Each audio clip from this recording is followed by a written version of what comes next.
Il y a des moments dans l'histoire où un esprit semble remettre en question non seulement la pensée de son époque, mais aussi les limites mêmes de ce qui peut être dit à voix haute. Spinoza était de ceux-là. À un siècle où remettre en question les autorités religieuses était quasiment une condamnation à mort, il a osé toucher à ce que personne d'autre n'oserait, le fondement même de la foi, non par mépris mais par amour de la vérité. Car pour lui, la plus grande forme d'adoration de Dieu était la compréhension. Et la compréhension exigeait de se libérer de la peur, de la superstition et des images enfantines que les humains s'étaient faites du divin. Spinoza naquit à Amsterdam, au sein d'une communauté juive stricte, où l'écriture était la frontière de la pensée. Mais dès son plus jeune âge, il commença à percevoir des failles dans les certitudes qui l'entouraient. Alors que d'autres acceptaient les mots des textes sacrés comme des vérités absolues, il se demandait « Et si le vrai Dieu ne se trouvait pas dans les pages, mais dans la réalité même qui nous entoure ?» Cette question, simple et dangereuse, marqua le début d'une révolution silencieuse. Car penser ainsi à cette époque, c'était comme allumer un feu au milieu d'une poudrière. Lorsque Spinoza publia ses idées, le monde était encore imprégné de peur. La religion n'est pas seulement une croyance, c'est une structure, c'est un pouvoir, c'est le ciment invisible qui soutient les royaumes et les cœurs. La remettre en question, c'est ébranler l'édifice de l'autorité. Mais il ne recule pas.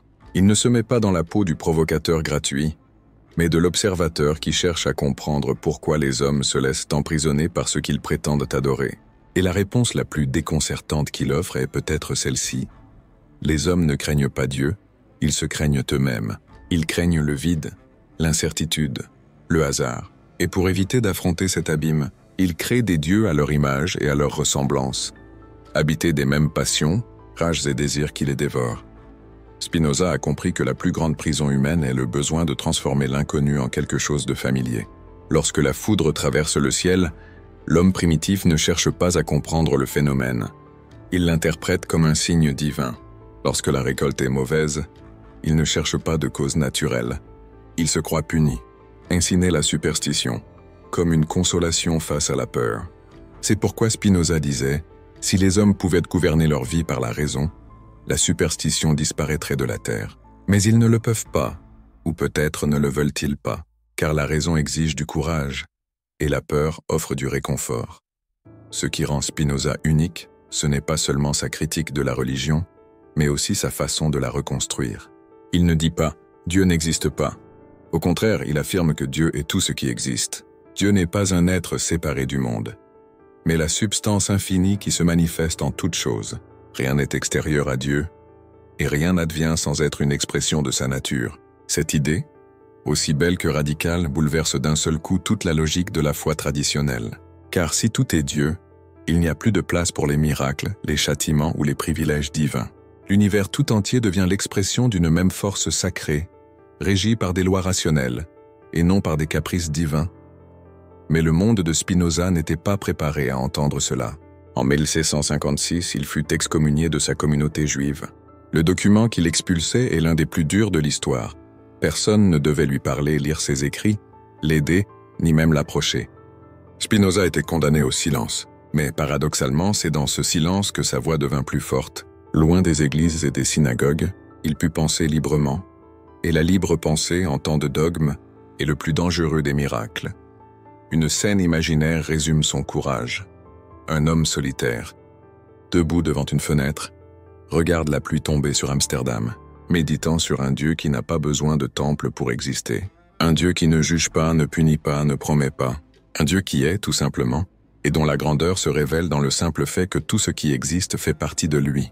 Pendant ce temps, de l'autre côté des murs, le monde reste prisonnier de ses croyances, de ses guerres saintes et de ses idoles d'argile. Spinoza observe, comprend et pardonne, car il comprend que l'erreur humaine ne consiste pas à croire, mais à confondre peur et foi.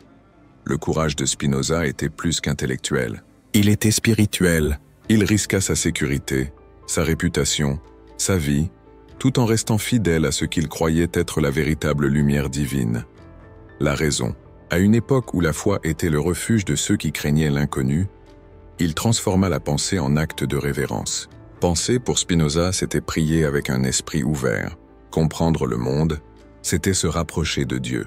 Et se libérer de la superstition, c'était, par essence, libérer le divin lui-même de la prison des maux humains. C'est le courage de penser l'impensable, reconnaître que la foi aveugle n'est peut-être pas un signe de dévotion, mais de désespoir, que le véritable amour pour Dieu ne consiste peut-être pas à l'adorer comme un roi lointain, mais à le voir en tout ce qui existe, y compris dans la raison même qui nous fait douter. Spinoza nous invite donc à une spiritualité qui n'exige pas de s'agenouiller, mais de comprendre, qui n'impose pas de commandement, mais éveille la conscience. Il remplace l'obéissance par la compréhension et la superstition par la lucidité. Et c'est dans ce geste silencieux, presque serein, que sa philosophie devient révolutionnaire, car elle renverse l'ordre des choses. Ce n'est pas la foi qui doit guider la raison, mais la raison qui peut purifier la foi.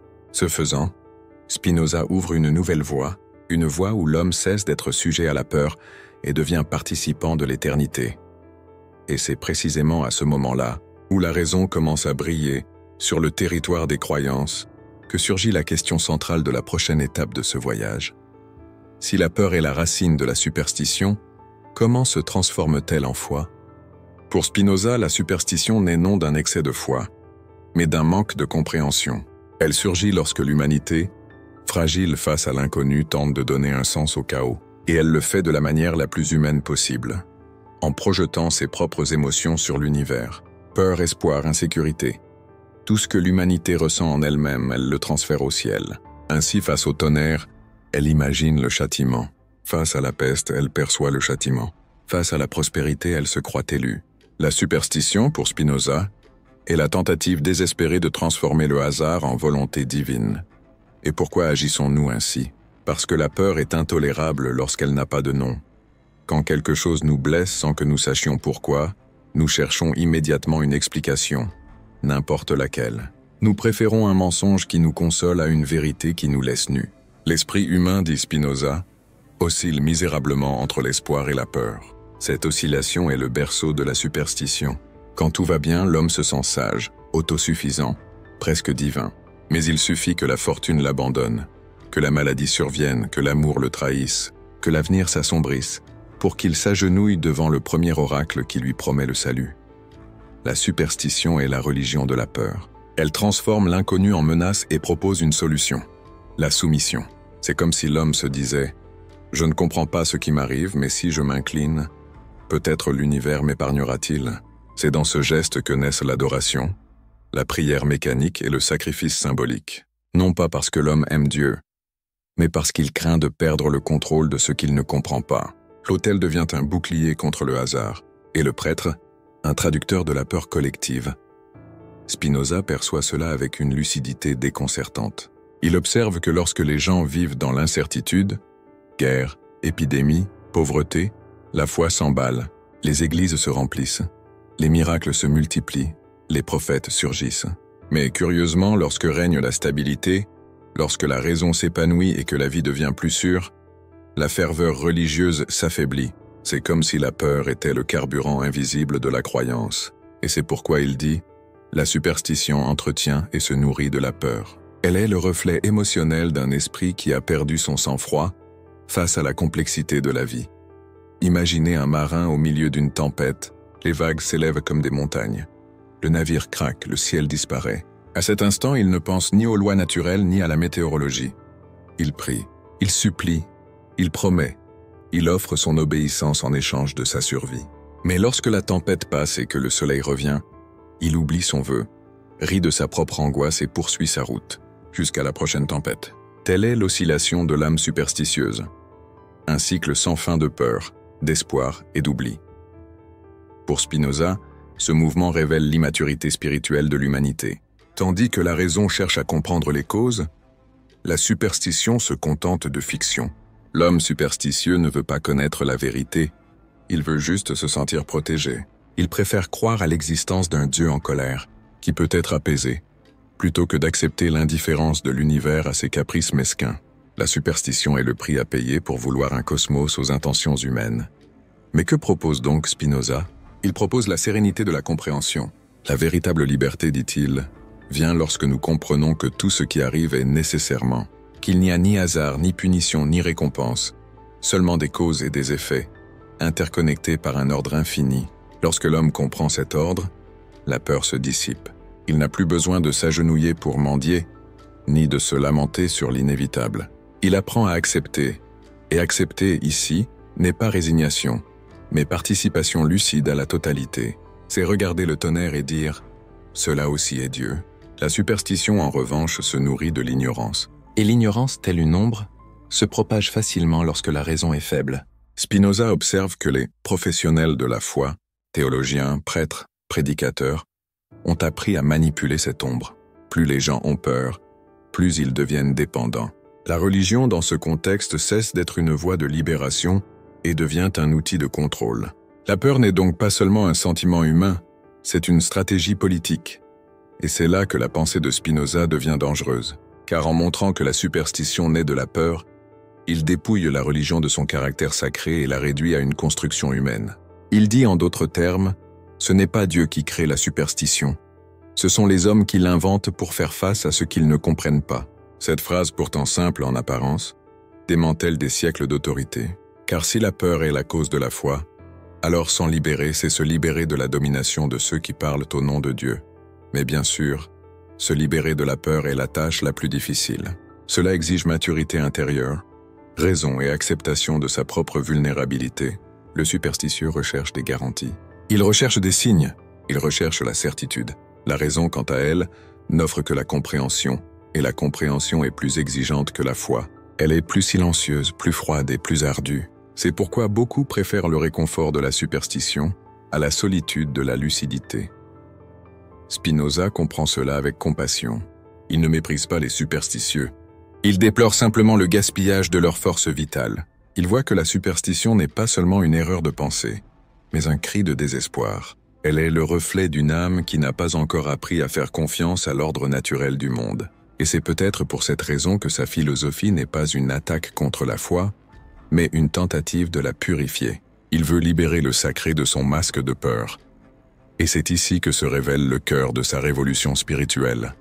La vraie foi, pour Spinoza, ne naît pas de la peur, mais d'une compréhension aimante de la réalité. C'est la joie de reconnaître que nous faisons partie d'un infini, et que cette totalité n'est pas un ennemi de notre raison, mais sa source. L'homme qui comprend les causes du monde n'a plus besoin d'avoir peur. Il n'a besoin d'aucun intermédiaire entre lui et le divin. Il trouve dans chaque loi de la nature la trace de la sagesse éternelle. Et c'est précisément à ce stade que surgit l'inévitable question. Si le vrai Dieu est cette totalité ordonnée qui se manifeste en toutes choses, que reste-t-il des religions qui le représentent comme un être distinct, qui punit et pardonne? Ce Dieu personnel ne serait-il qu'une autre projection de la peur humaine? C'est la transition naturelle vers l'étape suivante du voyage de Spinoza, comprendre ce qu'il voulait vraiment dire lorsqu'il affirmait que Dieu est la nature, et que comprendre cette nature est la forme la plus pure de spiritualité. Spinoza n'a pas tué Dieu, il l'a libéré de la forme humaine, des humeurs, des passions et des masques dont nous l'avons revêtu au fil des siècles. Il l'a libéré des barbes blanches et des trônes célestes, des menaces et des récompenses, des hiérarchies et des intermédiaires. Pour Spinoza, Dieu n'est pas une personne, il est la structure même de la réalité. Il est la substance unique dont tout est fait, le principe qui contient et explique l'existence. Dieu n'est pas extérieur au monde, l'observant de loin. Il est le monde, il est la nature dans sa totalité. Dieu ou la nature, de sive natura, est la formule qui résume l'une des idées les plus radicales et les plus belles de l'histoire de la pensée. Lorsque Spinoza affirme que Dieu est nature, il ne fait pas preuve de poésie. Il est rigoureusement logique. Il part d'une question simple. Si Dieu est infini, alors rien ne peut exister en dehors de lui, car tout ce qui serait extérieur limiterait l'infini. Par conséquent, tout ce qui existe, du plus petit grain de sable à la pensée la plus élevée, est une expression de Dieu. Chaque chose, chaque événement, chaque loi physique est un mode d'être de cette substance infinie. Ainsi, Dieu n'est pas le créateur de la nature. Il est la nature elle-même, se manifestant sous des formes infinies. Cette conception démantèle silencieusement toute théologie traditionnelle. Car si Dieu est l'ordre même du monde, il n'y a ni en haut, ni en bas, ni ciel, ni terre. Séparés, ni miracle qui brise la logique de la réalité. L'univers n'est pas un théâtre où un être supérieur intervient de temps à autre. C'est une harmonie continue, où chaque chose est ce qu'elle peut être, selon les lois éternelles de son essence. Spinoza restitue à l'existence la dignité d'être divine en soi. Ce qui était profane devient sacré. Ce qui était banal devient manifestation. Dans cet univers, il n'y a pas de place pour les miracles en tant que rupture. Le véritable miracle réside dans l'ordre même des choses. L'éclair n'est pas le doigt de Dieu, c'est Dieu agissant selon les lois de l'électricité. Une fleur n'est pas un caprice de la création, c'est la création elle-même se manifestant sous forme de couleurs et de parfums. Pour Spinoza, celui qui cherche le divin hors de la nature est comme celui qui cherche l'océan sans savoir qu'il y est déjà. Mais cette vision, bien que lumineuse, est aussi déconcertante, car elle élimine l'idée d'un Dieu qui nous observe, qui nous choisit, qui nous récompense. Le Dieu de Spinoza ne répond pas aux prières, ne s'irrite pas des péchés et n'interfère pas avec les désirs mesquins des hommes. Il est indifférent à nos supplications.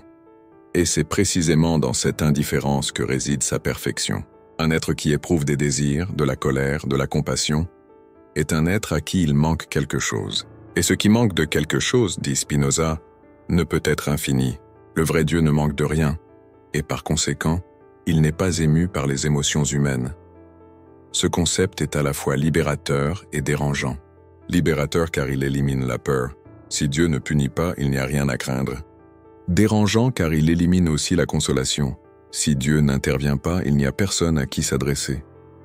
L'humanité est alors poussée vers la responsabilité de comprendre. Elle cesse d'être soumise à une puissance invisible et devient participante d'un ordre infini.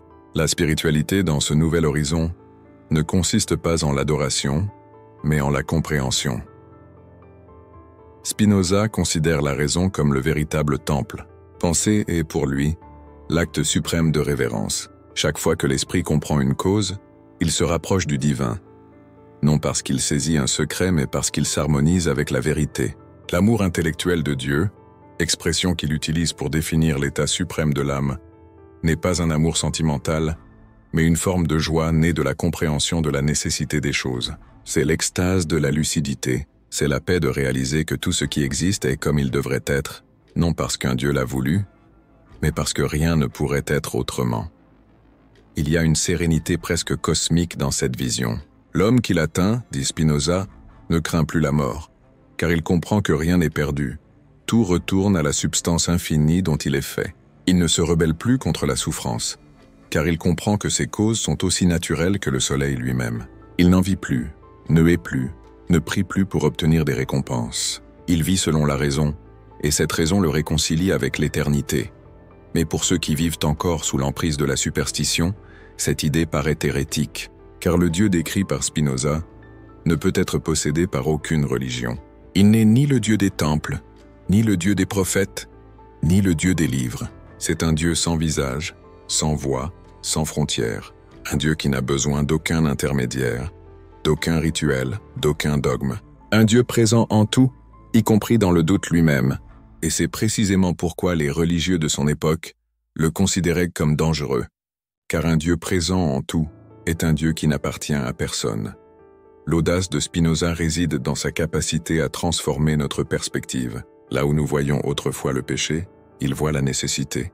Là où nous voyons le miracle, il voit la cause. Là où nous voyons le hasard, il voit l'ordre. Et en renversant notre perspective, il libère l'homme de la position de sujet. Car si Dieu est nature, alors connaître la nature, c'est connaître Dieu. Et vivre en accord avec elle est l'acte le plus pieux que nous puissions accomplir. Il n'y a pas de péché à suivre la raison. Il y a péché, si ce mot s'applique encore, à vivre contre elle. L'éthique spinoziste est donc une spiritualité rationnelle. Elle nous invite à vivre lucidement, à comprendre les causes de nos sentiments, à ordonner nos émotions, au lieu de nous laisser emporter par elles. Lorsque nous comprenons pourquoi nous aimons, pourquoi nous souffrons, pourquoi nous craignons, nous cessons d'être victimes de nos passions. Et cette maîtrise intérieure est la véritable liberté. Non pas la liberté de faire ce que nous voulons, mais la liberté de comprendre pourquoi nous voulons ce que nous voulons. De ce point de vue, l'amour pour Dieu n'est pas obéissance mais connaissance. Et connaître, c'est aimer, car plus l'esprit comprend la nécessité des choses, plus il se réjouit de l'harmonie de l'ensemble. Celui qui aime Dieu en ce sens ne se plie pas, il s'élargit. Il sent que tout ce qu'il expérimente, tout ce qu'il voit, tout ce qui le touche, est l'expression de la même substance infinie. Et cela lui suffit. Spinoza appelle cet état béatitude. Ce n'est ni un bonheur passager, ni une extase religieuse. C'est la joie tranquille de ceux qui comprennent. C'est la sérénité de ceux qui n'ont plus besoin de promesses ni peur de l'avenir. C'est le silence lumineux de ceux qui réalisent que le divin n'est pas dans l'au-delà, mais dans le présent. Et c'est à partir de cette compréhension qu'il franchit l'étape suivante. Si Dieu est l'ordre même de la nature, alors les prétendus miracles ne sont pas des actes divins, mais des signes de l'ignorance humaine. Un miracle pour Spinoza est simplement le nom que nous donnons à ce que nous ne comprenons pas encore. Et c'est précisément cette intuition qui nous conduit à l'étape suivante du voyage. Comprendre pourquoi. Pour lui, les miracles ne révèlent pas la puissance de Dieu, mais plutôt les limites de la raison humaine.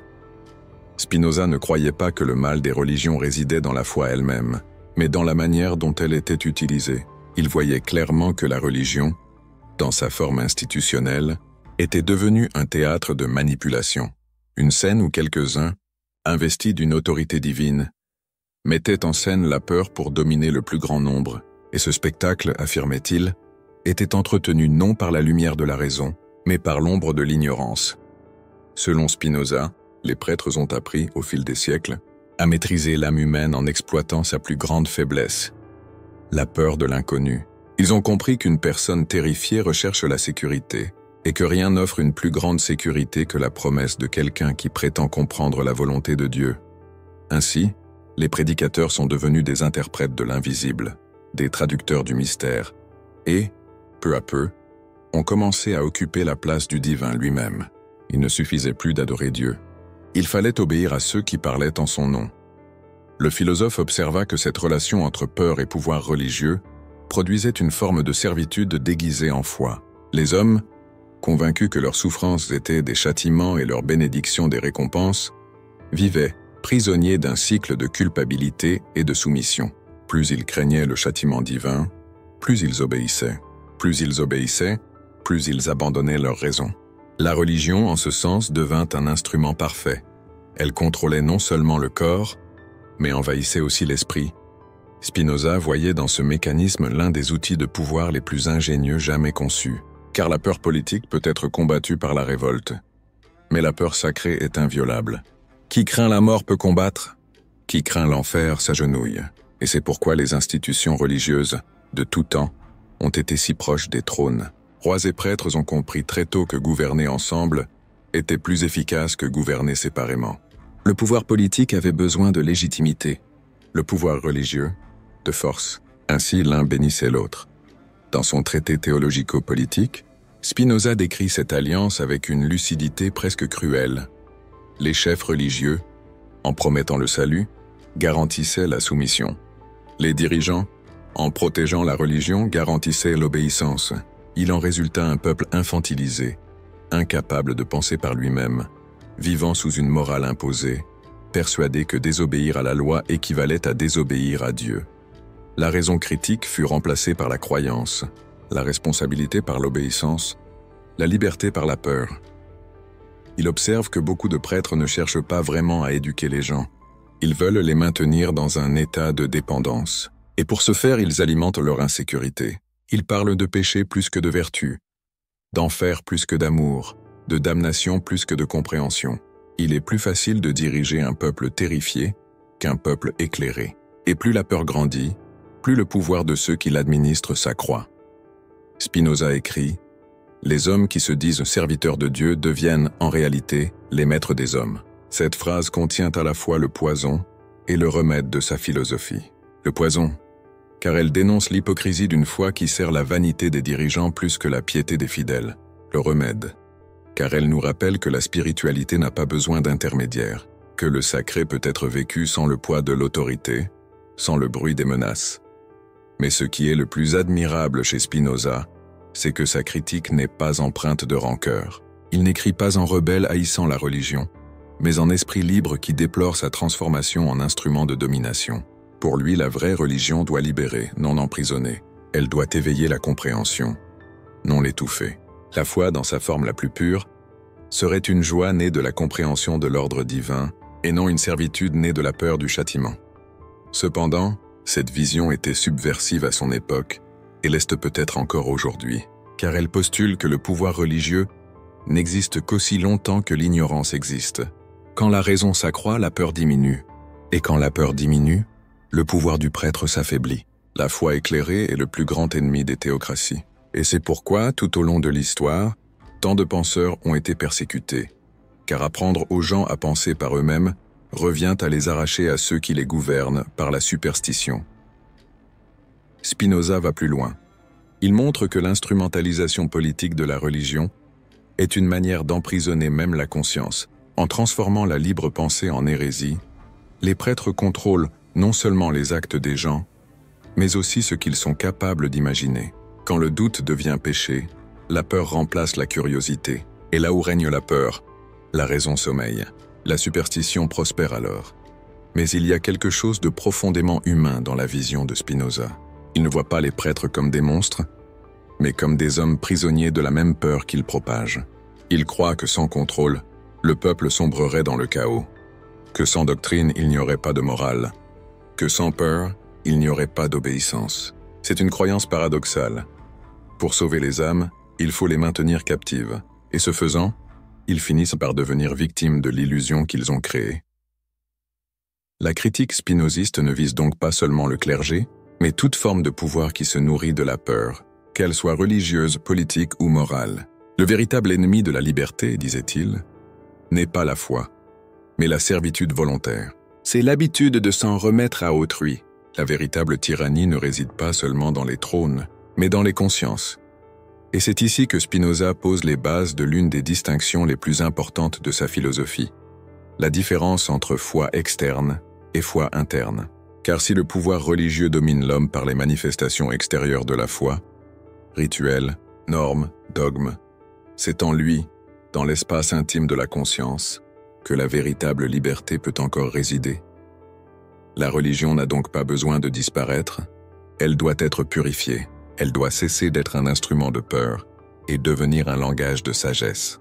Et cet équilibre délicat, entre foi intérieure et contrôle extérieur, est précisément le thème que Spinoza développe dans l'étape suivante. Comprendre comment la religion peut coexister avec la liberté sans devenir tyrannique, et comment l'État ne doit intervenir que pour assurer la paix entre les hommes, sans emprisonner l'esprit de qui que ce soit. La philosophie de Spinoza atteint un équilibre surprenant lorsqu'il distingue deux types de foi, la foi externe et la foi interne. Cette distinction, à première vue simple, est l'une des clés les plus profondes de sa vision de la coexistence humaine, de la liberté et de la paix sociale. Car Spinoza y révèle un secret politique et spirituel. Le conflit entre religion et raison n'est pas une fatalité. Il suffit que chacune reconnaisse son propre territoire. Pour lui, la foi extérieure est l'ensemble des manifestations visibles de la croyance, les rituels, les cérémonies, les symboles, les dogmes et les pratiques qui façonnent la religion dans la sphère publique. C'est la foi qui se manifeste, qui s'organise en communauté, qui s'exprime et tente d'orienter les comportements. La foi intérieure, quant à elle, est l'expérience silencieuse du divin dans la conscience individuelle. C'est la relation intime entre l'homme et ce qu'il appelle Dieu, sans intermédiaire, sans hiérarchie, sans peur. Spinoza aperçut le danger lorsqu'une foi extérieure a tenté de devenir loi. Car lorsqu'une religion impose ses règles et ses dogmes à la société dans son ensemble, elle cesse d'être une expression de dévotion et devient un instrument de pouvoir. Et dès lors, la foi cesse de libérer et commence à opprimer. L'État censé garantir la liberté de penser devient le bras armé de la superstition. C'est ainsi, selon lui, que sont nées les guerres saintes, les persécutions et les tribunaux d'inquisition. Tout cela au nom d'un Dieu qui, s'il était véritablement parfait, n'aurait pas besoin d'être défendu par des épées humaines. Mais Spinoza ne veut pas éliminer la foi extérieure, il veut la réguler. Il comprend que dans la coexistence humaine, les croyances existeront toujours et que le rôle de l'État est de veiller à ce qu'elles ne détruisent pas la paix commune. C'est pourquoi il affirme « Les manifestations extérieures de la foi doivent être soumises à l'autorité du pouvoir civil, non pas pour supprimer la religion, mais pour l'empêcher de devenir une tyrannie. Si chaque groupe religieux était autorisé à imposer sa vision à la sphère publique, le résultat serait le chaos, un champ de bataille entre dieux où aucun homme ne pourrait être libre. La foi extérieure doit donc être contenue par l'État, Mais la foi intérieure doit être inviolable. La conscience, pour Spinoza, est le seul territoire où le pouvoir n'a pas le droit d'entrer. Aucun gouvernement, aucun prêtre, aucun système ne peut contraindre quiconque à croire. La croyance est un acte de l'âme et l'âme est libre par nature. C'est peut-être l'une des idées les plus modernes de sa philosophie. La liberté de conscience comme fondement de la paix véritable. Il savait que l'imposition religieuse n'engendre pas la piété, mais l'hypocrisie. L'homme qui prie par peur n'est pas pieux, mais soumis. Celui qui accomplit des rituels par imposition n'est pas vertueux, mais conditionné. C'est pourquoi Spinoza propose une foi intérieure fondée non sur l'obéissance, mais sur la compréhension. La vraie religion, dit-il, n'est pas celle qui enseigne ce qu'il faut penser, mais celle qui nous apprend à aimer la justice et à pratiquer la bonté. Le reste, les dogmes, les interdits, les menaces, sont des ornements humains, des inventions d'une époque où la peur l'emportait sur la raison. Il affirme que l'essence de la foi réside dans une idée simple et universelle. Aimer Dieu, c'est pratiquer la justice et la charité. Tout le reste est secondaire. Les lois morales n'ont pas besoin d'être imposées par des révélations surnaturelles. Elles naissent naturellement de la raison et du désir de coexistence pacifique. Être vertueux, pour Spinoza, ce n'est pas obéir à des commandements, mais comprendre les conséquences de ses actes et agir conformément à la nature rationnelle de l'être humain. Cette vision transforme radicalement la relation entre religion et État. Elle supprime l'autorité du pouvoir religieux sur la conscience et accorde à l'individu le droit de penser par lui-même. L'État, à son tour, doit garantir ce droit, non pas en promouvant des croyances, mais en protégeant la liberté de chacun. Ainsi, la paix n'est pas le fruit de l'uniformité, mais de la diversité régie par des règles communes. Une coexistence harmonieuse n'est possible que lorsque chacun a le droit de pratiquer, ou de ne pas pratiquer, sa religion selon sa propre lumière intérieure. Spinoza voyait là l'une des plus grandes vertus d'une république libre. Permettre aux citoyens d'exprimer leurs idées sans crainte. Il croyait que la liberté de penser ne constitue pas une menace pour la foi, mais la seule condition de sincérité de la foi. La croyance forcée est une forme d'esclavage. La croyance choisie est une forme d'amour. Et il y a une beauté tranquille dans cette séparation entre l'intérieur et l'extérieur. Car elle restitue à l'homme ce qu'il a de plus sacré. Le droit de dialoguer avec le divin intérieur, sans avoir besoin de la permission de quiconque. Spinoza croit que l'homme véritablement pieux n'est pas celui qui répète des formules, mais celui qui vit en cohérence avec ce qu'il comprend. Il ne craint pas le châtiment, car il comprend que la vertu est sa propre récompense. Il n'a pas besoin de miracle, car il voit à chaque instant la manifestation de l'ordre divin. Il ne se perd pas dans des disputes théologiques, car il sait que l'essence de la foi ne réside pas dans les paroles, mais dans les actes. En proposant cette séparation, Spinoza anticipe un concept qui, des siècles plus tard, deviendra le fondement de la modernité occidentale, la laïcité. L'État laïque n'est pas l'ennemi de la religion, mais le gardien de la liberté religieuse. Il existe pour empêcher la foi extérieure d'envahir la sphère publique et le pouvoir public de s'imposer à la foi intérieure. Telle est l'harmonie fragile entre raison et croyance, entre le collectif et l'intime, entre le droit et la conscience. En fin de compte, Spinoza propose une éthique de la liberté spirituelle. Il enseigne que la vraie religion est celle qui nous rend plus humains, plus justes, plus lucides. Que la valeur d'une croyance ne réside pas dans ses promesses de paradis, mais dans sa capacité à inspirer la vertu dans le présent. Et que la liberté n'est pas l'absence de foi, mais l'absence de peur. Lorsque nous comprenons cela, la foi cesse d'être une barrière entre les gens et devient un pont. Il n'est plus nécessaire de choisir entre la raison et la dévotion, entre la philosophie et la spiritualité. Il est possible d'être rationnel et respectueux, critique et compatissant, libre et pieux, tant que la foi ne cherche pas à dominer et que la raison ne cherche pas à humilier. Et c'est de cette réconciliation que Spinoza nous conduit à son point culminant, l'idée que penser librement est l'acte le plus sacré que l'humanité puisse accomplir. Pour lui, comprendre lucidement la réalité revient à participer à l'esprit divin lui-même. Et c'est de cet état de liberté intérieure, cette communion entre la raison et le sacré, qu'il parlera ensuite lorsqu'il révélera que la liberté de penser est, en soi, une forme de culte. Spinoza croyait que le véritable culte rendu à Dieu ne se trouve ni dans les églises, ni dans les rituels, ni dans les paroles sacrées. Il se trouve dans la libre pensée. Penser, pour lui, est l'acte de révérence le plus élevé. Car chaque fois qu'un être humain comprend quelque chose, aussi infime soit-il, il touche à la substance même de la divinité. C'est comme si, en comprenant le monde, il participait à l'intelligence de l'univers. La liberté de penser, par conséquent, ne menace pas la foi. Elle en est la forme la plus pure.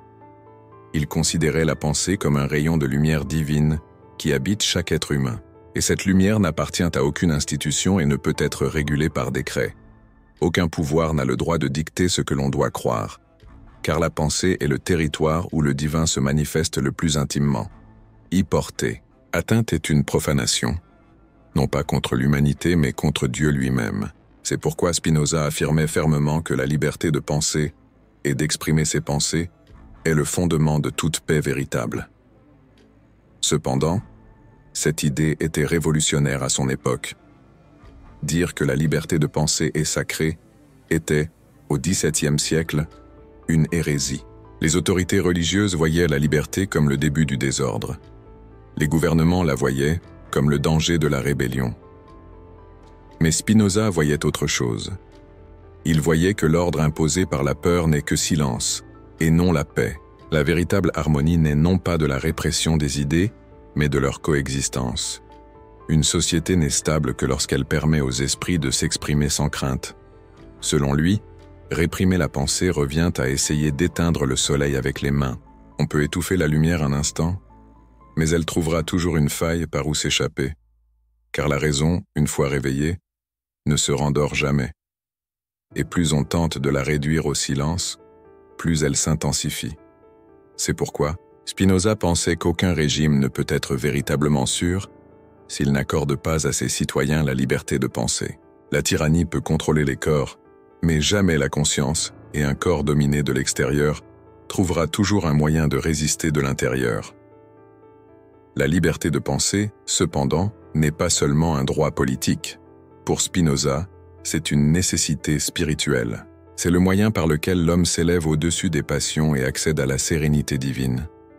Lorsque nous pensons librement, nous cessons d'être guidés par la peur, la colère et l'envie, et commençons à agir selon la raison. Et agir selon la raison, c'est vivre selon l'ordre éternel de Dieu, c'est-à-dire vivre en conformité avec la nature. Cette liberté n'est pas désobéissance, c'est communion. Car, en comprenant le monde à travers ses causes, l'homme ne se sépare pas de Dieu. Il fusionne avec lui. L'esprit humain, lorsqu'il pense clairement, reflète une étincelle de pensée divine. Ainsi, la pensée devient une forme de prière silencieuse, et la connaissance, une liturgie muette. Le sage qui cherche à comprendre les causes de la réalité n'est pas moins pieux que le croyant agenouillé devant l'autel. Il prie simplement différemment, les yeux ouverts. Spinoza appelle cet état l'amour intellectuel de Dieu, amor Dei intellectualis. C'est l'amour né de la compréhension. Un amour qui ne mendie pas, n'exige pas, n'a pas peur. Il n'a pas besoin de promesses de paradis, car il trouve déjà l'éternité dans l'acte même de comprendre. Cet amour est le contraire de la foi aveugle. C'est la foi lucide. C'est la confiance sereine de celui qui sait que tout ce qui existe est l'expression de la même substance infinie. Dans cette optique, la liberté de penser n'est pas seulement un droit humain, mais aussi un devoir spirituel, car renoncer à la raison trahit l'étincelle divine qu'il porte en lui. Nier la pensée, c'est éteindre la lumière de Dieu en soi. C'est pourquoi Spinoza considérait la superstition comme le plus grave des péchés. Elle ne se contente pas de tromper l'esprit, elle l'enchaîne. Elle transforme le don de la réflexion en peur, la curiosité en culpabilité, le questionnement en blasphème. L'homme libre, au contraire, est celui qui ose comprendre sans craindre d'offenser le sacré, car il reconnaît que comprendre, c'est honorer le sacré. Il n'a pas besoin de détruire les religions ni de se moquer des croyances. Il lui suffit de les voir pour ce qu'elles sont, l'expression humaine d'un besoin de sens. Il comprend que derrière chaque mythe se cache une tentative de traduire l'infini. C'est pourquoi il ne les méprise pas, mais les transcende. Spinoza nous invite alors à remplacer la peur par la compréhension, le fanatisme par la lucidité, la soumission par la sérénité. Il montre qu'un esprit libre est à la fois rationnel et spirituel, car il perçoit le divin dans la structure même de la réalité. L'univers cesse d'être un champ de bataille entre le bien et le mal, pour devenir une symphonie de causes et d'effets, de nécessité et d'harmonie. L'homme qui comprend cette musique cesse de lutter contre le destin. Il devient partie intégrante du rythme, et c'est peut-être la forme de paix la plus profonde, celle qui ne dépend ni des dogmes, ni des prophètes, ni des miracles, mais seulement de la clarté intérieure. La paix qui naît de la compréhension que tout ce qui était comme il devrait être, et qu'au sein de cet ordre, chacun de nous est un fragment de l'esprit divin en mouvement. Spinoza conclut sa réflexion avec une sérénité qui traverse les siècles. Il ne crie pas, n'impose pas, ne condamne pas. Il montre simplement, et ce qu'il montre est simple mais révolutionnaire. La raison et la foi ne doivent pas être ennemies, pourvu que la foi se libère de l'ignorance et que la raison s'ouvre à l'émerveillement. Dès lors, la pensée cesse d'être une menace pour devenir une louange. Penser est donc le nouvel acte d'adoration. Comprendre est la nouvelle façon de prier. Et vivre selon la raison est la nouvelle façon d'aimer Dieu. Et c'est à ce moment-là que Spinoza nous laisse, non pas avec une réponse, mais avec une question qui résonne encore aujourd'hui. L'homme moderne, entouré de science et de technologie, mais toujours otage de ses peurs et de ses croyances, a-t-il vraiment appris à penser librement? Peut-être qu'au fond, le message de Spinoza n'est pas une attaque contre la religion, mais une invitation à la maturité spirituelle. Un appel à chacun de nous à regarder en soi et à réaliser que le temple de Dieu ne réside pas dans les pierres, mais dans l'esprit qui ose comprendre. Pour lui, penser librement est le seul miracle que l'être humain puisse accomplir, et le seul qui le rapproche véritablement du divin. Si cette réflexion sur Spinoza vous a fait voir la religion, la peur et la liberté d'une manière différente, laissez votre like, non seulement pour soutenir la chaîne, mais pour montrer qu'il existe encore des gens prêts à réfléchir profondément sur le monde.